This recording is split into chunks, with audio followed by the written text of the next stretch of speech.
नमस्कार, मैं तनुजा आज आप लोग के लिए बहुत ही सुंदर एक प्यारा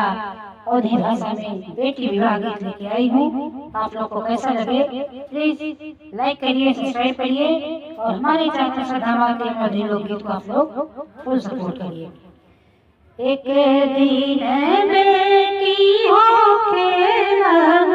गईली, अम्मा के मनवा उदास हो, दुआरा से प्रभु जी आंगनवा में आए, के कर जो धना बाट हो, दुआरा से प्रभु जी आंगनवा में आए, के कर जो धना बाट हो। आजू तोहरी बेटी खेलन गईली, तू जो हेलून कर बाट हो, एक दिन बेटी धना जई है ससुरवा, के कर जो बिहू बाट हो, एक दिन बेटी तोहरी जई है ससुरवा, के कर जमुदा नबाट हो। ऐसन बोली जानी बुला मोरे स्वामी, लागे करजवा में चोट हो,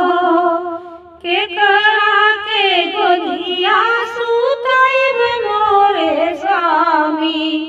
के करा जगाइब भीनु सार हो, के करा के गोदिया सुतैब मोरे स्वामी, के करा जगाइब भीनु सार हो, के करा के खुरा भरी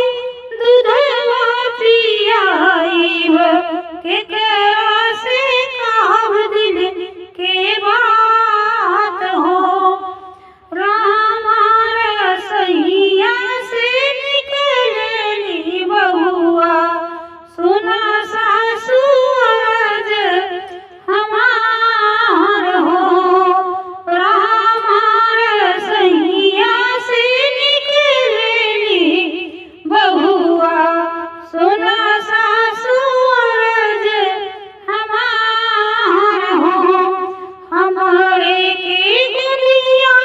सुती है मोरी सासु, हमें के जतिया भी नुसार हो, हमारा के खोरा भरी दूधवा